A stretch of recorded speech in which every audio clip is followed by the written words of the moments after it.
faut prendre le temps. Le plus facile, c'est de se commettre avec un autre humain, de dire on va s'asseoir une fois par mois pour travailler sur ce projet-là. Et quand on s'installe de façon régulière avec quelqu'un pour avancer sur un projet, le projet avance. Il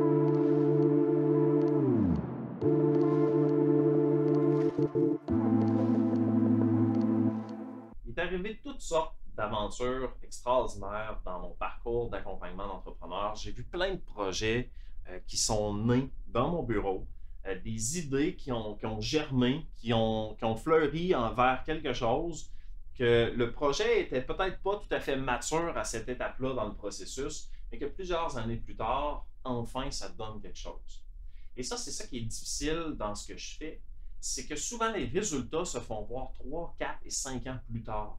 Pourquoi? Bien parce qu'un projet d'entreprise, ce n'est pas quelque chose que tu peux mettre en place en 90 jours, en 20 heures d'accompagnement ou dans une formation de 150 heures, puis tu dis, je fais la formation de 150 heures et tout mon projet fonctionne. Pas comme ça que ça fonctionne en business. Ça prend du temps. Ça prend des années mettre un projet en place. Ça prend de la patience. Et il n'y a aucun succès qui se crée en 90 jours. Il n'y a aucune grande chose, il n'y a aucun grand projet qui se sont accomplis dans un laps de temps très, très court. Ça prend du temps de mettre en place des initiatives majeures, mettre en place des choses qui influencent la société, mettre en place des projets d'ampleur, des projets fédérateurs, ça ne se fait pas instantanément. Donc, c'est là où l'entrepreneur doit apprendre la patience avec les résultats et l'impatience avec l'action. Donc, on doit être dans l'action, on doit passer à l'action pour mettre en place des choses, mais on doit être patient avec les résultats parce que parfois, ça peut prendre 3, 4 puis 5 ans avant que ça commence à devenir quelque chose. Ça peut prendre 20 ans avant que ça devienne un succès.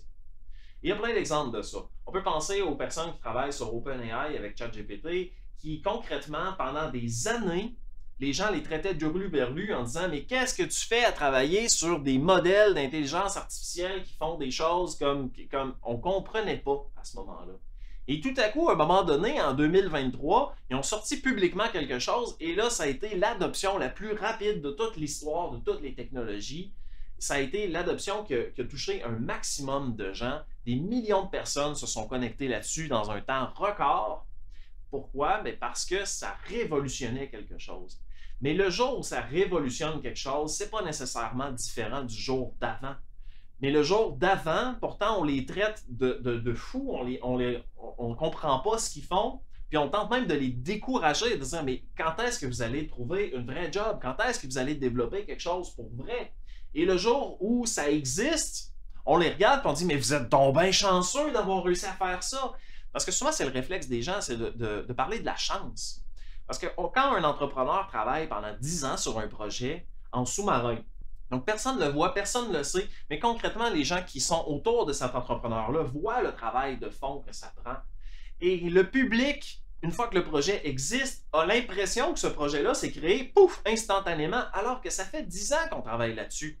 Du même principe, des artistes qui travaillent sur une pièce, sur une œuvre pendant des années et des années, qui la peaufinent, qui la raffinent jusqu'au moment où ils sont prêts à la montrer au grand public. Et là, le grand public dit « Mais t'es donc bien chanceux d'avoir du talent comme ça. » Mais ça l'a demandé du travail. La communauté de pratique que j'ai mis en place pour les professionnels qui accompagnent les entrepreneurs, on parle essentiellement d'asseoir comme 8 personnes dans une salle. Ça a pris 3 ans à mettre en place. 3 ans à mettre en place un projet pour essentiellement asseoir 8 personnes dans une pièce.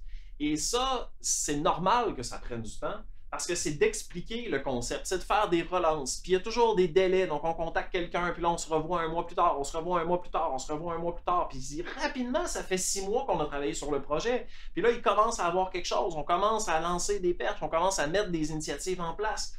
On commence à réserver des endroits, à prendre des ressources humaines pour développer le projet. On met en place différentes choses. Et là, on est rendu à quasiment 1 an de tour de roue. Et là, on annonce publiquement qu'on va faire quelque chose. Et là, on met en place la publicité, on met en place le marketing, la communication autour du projet. Et là, on est rendu presque à 1 an et demi. Puis là, on décide de le faire concrètement. Puis on est presque rendu à 2 ans dans le projet.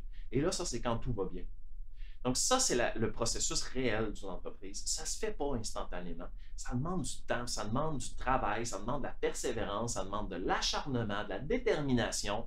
Et il faut réussir à avancer, même quand on n'a pas de résultats instantanés.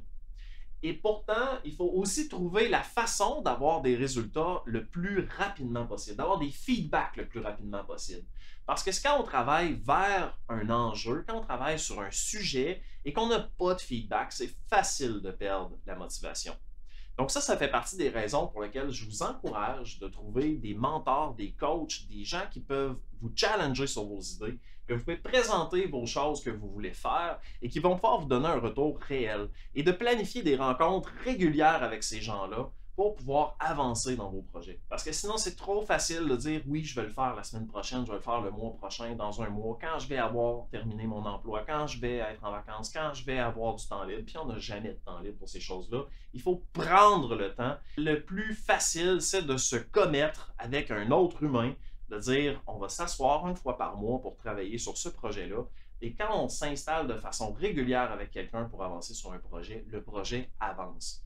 Et ça, je vous encourage à développer votre groupe d'entrepreneurs, votre groupe de mastermind sur lequel vous pouvez mettre votre input sur les projets des autres et que les autres mettent leur input sur ton projet. Et de cette façon-là, on est capable de créer quelque chose où on n'est pas seul, où on a de la motivation par les pairs.